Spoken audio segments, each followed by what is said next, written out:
വിശുദ്ധ മത്തായി എഴുതിയ സുവിശേഷം 2-ാം അധ്യായം 13 മുതലുള്ള തിരുവചനങ്ങൾ.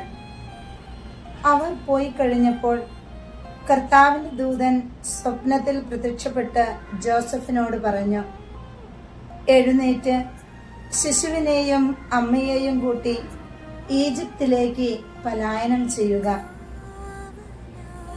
ഞാൻ പറയുന്നതുവരെ അവിടെ താമസിക്കുക. ഹെരോദാസ് ശിശുവിനെ വധിക്കാൻ വേണ്ടി ഉടനെ അന്വേഷണം തുടങ്ങും. അവൻ ഉണർന്ന് ശിശുവിനെയും അമ്മയെയും കൂട്ടി ആ രാത്രി തന്നെ ഈജിപ്തിലേക്ക് പോയി. സ്നേഹമുള്ളവരെ, മറിയത്തിന്റെയും ഉണ്ണിയേശുവിന്റെയും ജീവൻ സൂക്ഷിപ്പുകാരൻ ദൈവദൂതന്റെ വാക്കുകൾക്ക് ഉടനടി പ്രതികരിക്കുന്ന മനോഹരവും ഹൃദയസ്പർശിയുമായ തിരുവചനം.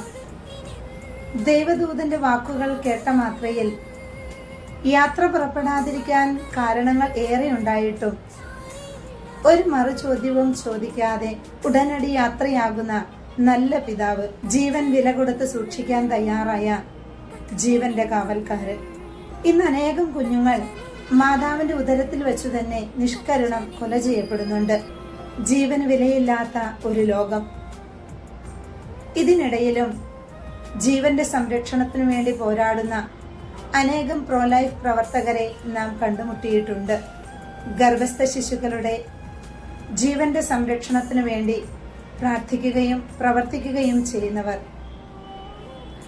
ലോകം കണ്ടിട്ടുള്ള ഏറ്റവും നല്ല പ്രോലൈഫ് പ്രവർത്തകൻ അത് മറ്റാരുമല്ല, ഈ ദിവസങ്ങളിൽ നാം ഏറെ സ്നേഹിക്കുന്ന, ധ്യാന വിഷയമാക്കുന്ന നമ്മുടെ പ്രിയപ്പെട്ട വിശുദ്ധ യൗസേപ്പ് പിതാവ് തന്നെയാണ്.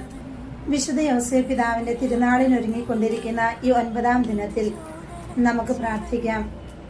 വിശുദ്ധ യൗസേപ്പ് പിതാവെ, എല്ലാ ഗർഭസ്ഥ ശിശുക്കൾക്കും വേണ്ടി ഈശോയുടെ പക്കൽ മാധ്യസ്ഥം വഹിക്കണമേ. നാളെ നമ്മൾ വിശുദ്ധ യൗസേപ്പ് പിതാവിന്റെ തിരുനാൾ ആഘോഷിക്കുകയാണ്. ഈ ദിവസങ്ങളിൽ ഏതെങ്കിലും കാരണത്താൽ നമുക്ക് ഒരുങ്ങാൻ കഴിഞ്ഞിട്ടില്ല എങ്കിൽ ഈ ഒരു ദിവസം നമുക്ക് അതിനു വേണ്ടി വിനിയോഗിക്കാം.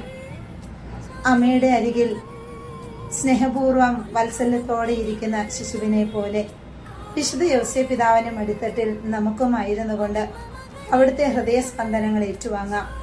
യൗസേപ്പ് പിതാവിനെ പോലെ ജീവന്റെ സംരക്ഷണത്തിനു വേണ്ടി പോരാടുന്നവരാകാം. നമ്മുടെ ജീവിതം വഴി മറ്റുള്ളവർക്ക് നന്മയുടെ പ്രഭ വിതർ. ദൈവം നമ്മെ എല്ലാവരെയും വിശുദ്ധ യൗസേപ്പ് പിതാവ് വഴി അനുഗ്രഹിക്കട്ടെ എന്ന് പ്രാർത്ഥിക്കുന്നു. ആമേൻ.